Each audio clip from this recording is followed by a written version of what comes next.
जिस ओर उनको 2 मिनट में बात 2 से 3 मिनट में बात रखना होगी। सब्जेक्ट है कांति भाई के लिए आदिवासी सामाजिक संगठन कैसे अच्छे बने, मजबूती कैसे हो, ये इनका सब्जेक्ट है। कांति भाई रोज जी से निवेदन करूंगा कि सब्जेक्ट के साथ ही समाज को एक दिशा दें। धन्यवाद। 30 मिनट से आदिवासी से आदिवासी से बहुत बहुत धन्यवाद।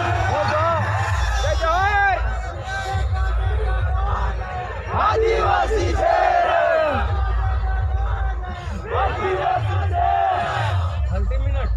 आदिवासी नो जबरो साले जोर ने टाट भी साले जोर थे। आदिवासी एकता परिषद के कार्यक्रम में मैं विगत 8 साल से आ रहा हूं, 8 साल से, और ये 9वें साल में माइक मिला है बोलने के लिए। 9वें साल में तो तपना पड़ता है, थपना पड़ता है, तो ही कहीं कहीं कुछ मिलेगा।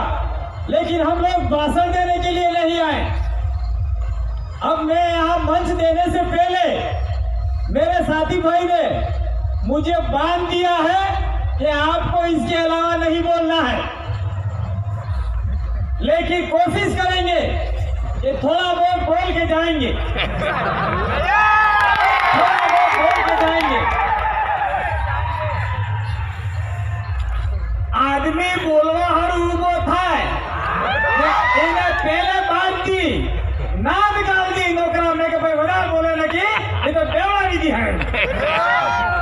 पर बेवा वाले है कार्यक्रम आपको है, आदिवासी एकता परिषद आपको है, तो आपने जी बोले ही नहीं आपको से पारकनों ने है, ये पामड़ों ने है। पामड़ा એટલે સમજો કે ये पाने वाला पामड़ा ने हमें पामड़ा नहीं। अभी मेरे को अभी हमारे सारे वक्ता बोल के गए और कल भी बोलेंगे। ये कार्यक्रम हर साल 3 दिन का होता था, लेकिन अभी ये जो महामारी बोल रहे हैं उसकी वजह से 1-2 दिन का कर दिया है। साथियों मुझे यह बताओ कि अपन हर साल आते हैं, हर साल मेला लगाते हैं, हर साल भाषण सुनते हैं। कौन सा आदमी है जो घर जाके समाज के इस कार्य को आगे बढ़ाता है? कितने आदमी ने बढ़ाया, कितने साथियों ने बढ़ाया? यहाँ सुना, एक कान से निकाल दिया, घर गए, मामला खत्म। मैं एकता परिषद पे नहीं बोल रहा हूं, मैं हमें सभी आदिवासी भाइयों पे बोलना चाहते हैं कि आप लोग सुनते हो, समझते हो, लेकिन घर जाके भूल जाते हो। इसका कारण क्या है? क्यों भूल रहे हो? मैं कितनी देर से बैठा हुआ था, बोलने का मौका मिलने वाला था, बोलना ही नहीं चाहता था, लेकिन अंत में बोलने का मौका मिला।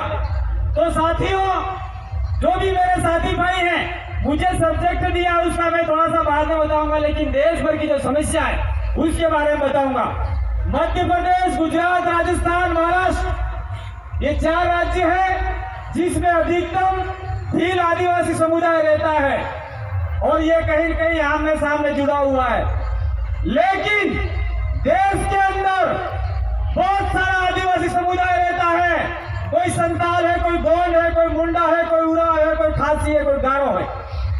अभी मैं पिछले दिनों 8 दिन आसाम, मेघालय, सिक्किम, पश्चिम बंगाल का दौरा करके आया हूं, और वहां के आदिवासियों की हालत आप लोगों को या किसी ने बताई नहीं होगी। इसलिए हम लोग ये 4-5 राज्य के आदिवासियों की समस्याओं का गुणगान करते हैं, लेकिन देश के आदिवासियों का भी हमें समस्याओं का समाधान या उसकी ओर हमें ध्यान आकर्षित होना चाहिए, और हमें उनकी समस्याओं को समझना चाहिए। आप लोगों के पास 5 बीघा, 2 बीघा, 10 बीघा, 15 बीघा जमीन है, और इतनी जमीन भी है कि हम मर भी जाए तो दफनाने के लिए हमारे हमारा खुद की जमीन है या शमशान घाट जलाने के लिए है। लेकिन जो 4-5 राज्य मैंने बताए, वहां पे अंग्रेजों के समय में आदिवासियों को चाय के बागान में लाया गया था मजदूरी करने के लिए, और वो जंगल साफ करके आदिवासियों की जमीन पे चाय के बागान लगाए गए, और 200 साल से आदिवासी वहां पे काम कर रहा है। इसका मतलब ये हुआ कि कोई झारखंड से गया, कोई छत्तीसगढ़ से गया, या कोई वहीं से काम करने लग गया। लेकिन उस समय उनको कहा गया था कि ये बाग बगीचे आपके हैं, जंगलों से आपको खदेड़ा नहीं जा रहा है, आपको हरे भरे जीवन में ही जीना है। चाय के बागान बना के दे दिए, और आज आदिवासी उस चाय के बागान में बधुआ मजदूर, बधुआ श्रमिक की तरह काम कर रहा है, और उसके पास खुद का मकान बनाए उतनी भी जमीन नहीं है। 200 साल से आदिवासी दूसरे राज्य से उस राज्य में, इस राज्य से इस राज्य में काम कर रहा है, लेकिन आदिवासियों के पास खुद की जमीन नहीं है। इसीलिए इस देश के आदिवासियों से मेरा अपील है, मैं कहना चाहता हूं कि आप लोग राजस्थान, गुजरात, मध्य प्रदेश और ये जो महाराष्ट्र का इलाके से बाहर के आदिवासियों की आवाज बनो। और आज एनआरसी और सीए लग जाएगा तो देश में सबसे ज्यादा आदिवासी डिटेंशन सेंटर में जाएगा। उसका जिम्मेदार कहीं न कहीं हमारे नेता हैं, कहीं न कहीं हम हैं। ये बात हम लोग को जितना जल्दी समझ में आता समझ जाना चाहिए। और मैं एक बात और कहना चाह रहे हैं, हम लोग, हमारे सारे वक्ता कह रहे हैं हमारे ये अधिकार हैं, हमारे वो अधिकार हैं, लेकिन अधिकारों की बात आती है तो हम लोग पीछे हट जाते हैं। क्यों हटते हैं पीछे? उसका कारण क्या है?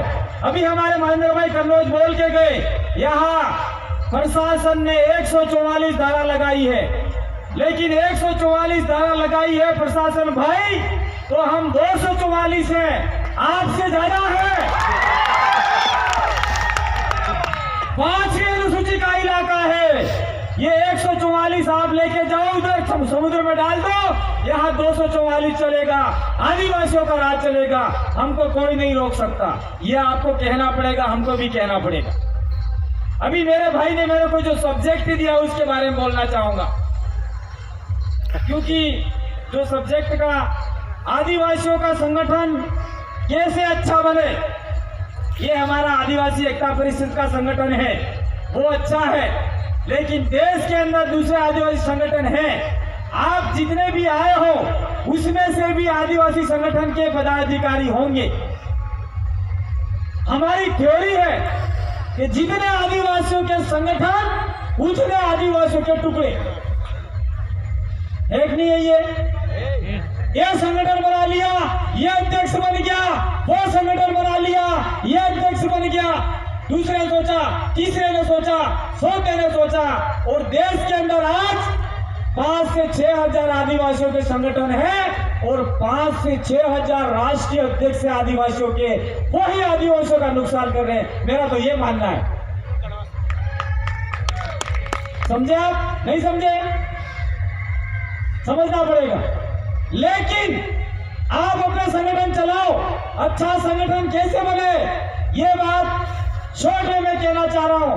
अगर संगठन अच्छा चलाना है, एकता दिखानी है, आपके संगठन की विचारधारा अलग हो सकती है, आपके अलग हो सकती है, आपके अलग हो सकती है, सभी संगठनों का रूल्स अलग होता है, लेकिन देश भर के आदिवासियों को संगठन में कौन सी चीज मेल खाती है, कौन सा अंश मेल खाता है, उस कॉमन एजेंडे पे हमको देश भर में काम करना चाहिए, तो ही आदिवासियों का समस्या का समाधान हो सकता है। ये हमारा मानना है, तो ही हमारा संगठन अच्छा बन सकता है। मेरे भाई का कुछ कहना था और मुझे ज्यादा बोलना नहीं है। पाबंद किया गया है, राजनीति के ऊपर नहीं बोलना है, धर्म के ऊपर नहीं बोलना है, लेकिन साला देश भर में आदिवासियों की ये 2 ही समस्या है, एक राजनीति और एक धर्म। और जिस दिन हम इन दोनों समस्याओं से आगे बढ़ गए, उस दिन देश का आदिवासी मालिक होगा, ये हमारा मानना है। अभी सारे मना कर रहे हैं, लेकिन मैं संचालन भाई का थोड़ा सा प्रोटोकॉल तोड़ के आदिवासी आदिवासियों को सच्चाई बताना चाहता हूँ। 1871 के अंदर देश के अंदर जनगणना चालू हुई और उसमें आदिवासियों का धर्म कोलम अलग था, 81 में अलग था, इसके बाद में 1900 में अलग था, 1911 में अलग था, 1921 में अलग था, 1931 में अलग था, 1941 में अलग था, 1951 में अलग था और 61 में आदिवासी किसी भी धर्म का हो सकता है। कोई भी आएगा आदिवासी को मंदिर का घंटा बजा के टन टन करके चला जाएगा और आदिवासी का हन कहाँ हो जाएगा। इसीलिए अभी 2021 की जनगणना आ रही है, उसमें मैंने तो अपने आप में मेरा धर्म आदिवासी डेट इज ए ट्राइबल में लिखवाऊंगा। आपको क्या लिखवाना आप लोग तय करो। मैं इस मंच के मार्फत से नहीं कहना चाह रहा हूँ, अब आप तय करो आपको क्या लिखवाना है। हिंदू लिखवाओ, मुस्लिम लिखवाओ, ईसाई लिखवाओ, बुद्धिस्ट लिखवाओ, जो लिखवाना हो लिखवाओ। लेकिन अगर आदिवासी का धर्म जो भी है आप जो लिखवाओ लिखवाओ। मैं नहीं कहना चाह रहा था लेकिन फिर भी मैंने कह दिया। बहुत बहुत धन्यवाद, आभार जोहार। मैं भाषण करने नहीं आया था, रोज भाषण करते हैं, यूट्यूब पे मुझे आप लोग देखते हो, लेकिन आज प्रत्यक्ष मेरी आवाज आपने सुनी।